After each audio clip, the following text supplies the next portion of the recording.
What are the best modern car features that I love and I think you will love too? Yan ang i-discuss natin dito sa video na to. I must say, malaki na ang improvements ng mga sakyan from 5 years ago, which was not a long time ago. Ang dami ng advancements na dati ay nasa luxury vehicles lang, pero given enough time and stiff competition, lalo na from the Chinese manufacturers, nag-trickle down na ang mga dating quote-unquote luxury features.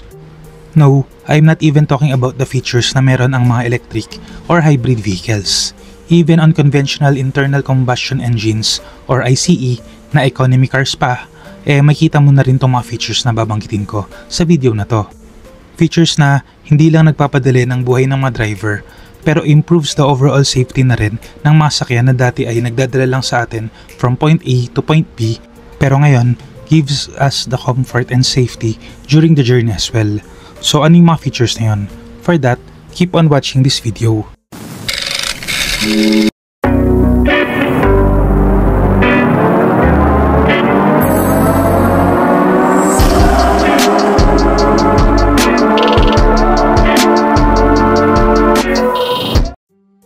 Before I go on, kung mahilig ka sa Philippine car news and reviews, I would appreciate it if you can consider giving a like on this video and subscribing to the channel.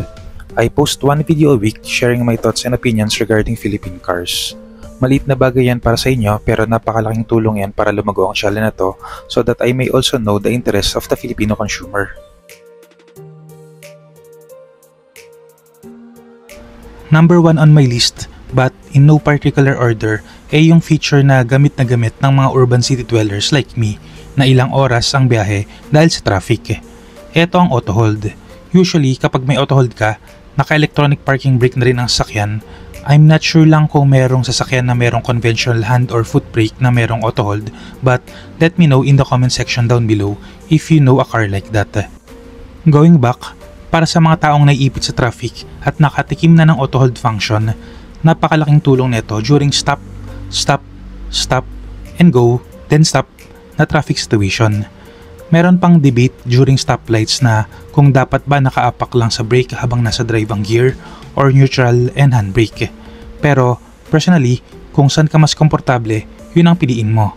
Pero with auto hold, wala nang kailangang isipin pa. Pag kailangan mong mag-stop, diinan mo lang yung brake pedal, ipahinga mo ang paa mo, then hapak na sa gas ulit kapag go na. Ang convenient, diba? Merong mga naysayers of this function keso delikado daw, baka ma-disengage. To that I say, kaya kailangan mong mag-maintain ng safe distance sa sasakyan sa harap mo para may time ka to manually brake kung kailangan. I think it's safe to assume na nasa 99% ng drivers merong smartphone. Dati meron pang mga phone holders na kailangan ilagay para sa navigation or music apps, pero with the advent ng technology, andito ng Apple CarPlay and Android Auto, na kailangan mo na lang i-pair ang phone mo sa infotainment screen. Aside sa mas convenient ang mas malaking screen ng mga sakyan compared to our phones, mas safe din tong gamitin kaysa kinokontrol mo ang apps mo on your phone. Mas safe dahil mas malaki ang buttons kapag nasa infotainment screen na, so mas malaki ang target ng daliri mo at mas maikli ang oras na nawawala ang mga mata mo sa kalsada.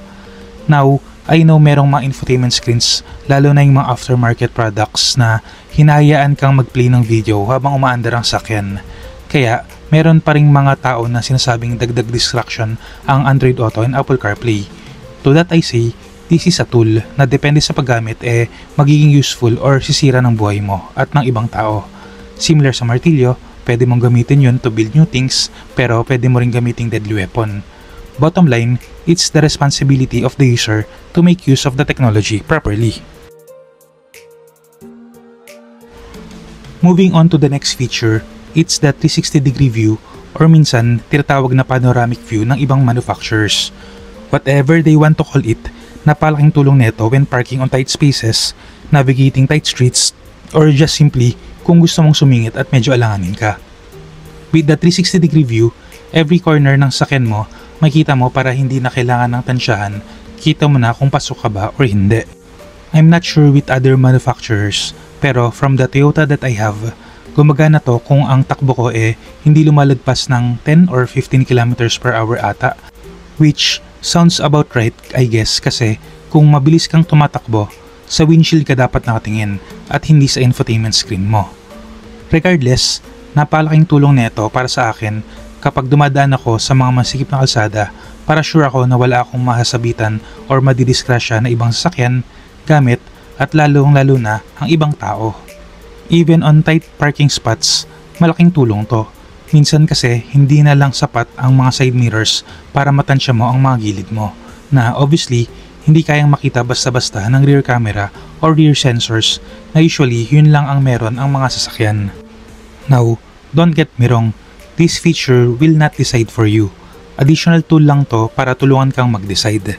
So at the end of the day, kailangan pa rin ng human intelligence to decide properly. Now, this is one feature na either magamit mo lang kung paalis ka from your parking spot or nagmamaneobra ka. And this is the rear cross traffic alert. Hindi pa to ganun kadalas makita on most economy cars, pero I want to add this on the list para na rin kung tumitingin ka ng bagong sasakyan, malaman mo kung ano ba tong feature na to. This basically alerts the driver with an audible sound habang umatras na may paparating na tao, sasakyan, or anumang bagay na pwede mong makabangga habang umatras ka. Yung ibang mga sasakyan na may rear cross traffic alert pa nga, ang kagandahan din sa kanila, meron din silang automatic braking for instances na talagang alanganin na ang situation. Sobrang high-tech, diba?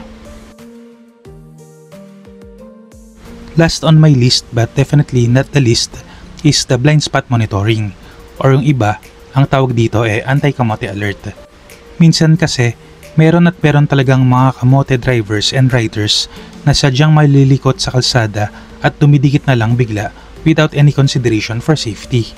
Diyan pumapasok ang blind spot detection monitoring, lalo na yung mga sasakyan na may audible alerts pa. I must say, mas effective ang audible alerts para sa akin kasi kung umaasa ka lang sa maliit na ilaw na makita mo sa iyong side mirrors, baka hindi mo yun mapansin agad.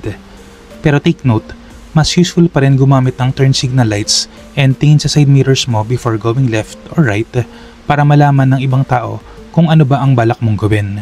Naniniwala pa rin kasi ako na part of being a safe driver is being a predictable driver as well. Now, merong mga tao na ayaw pa rin ng mga ibang features na nabanggit ko.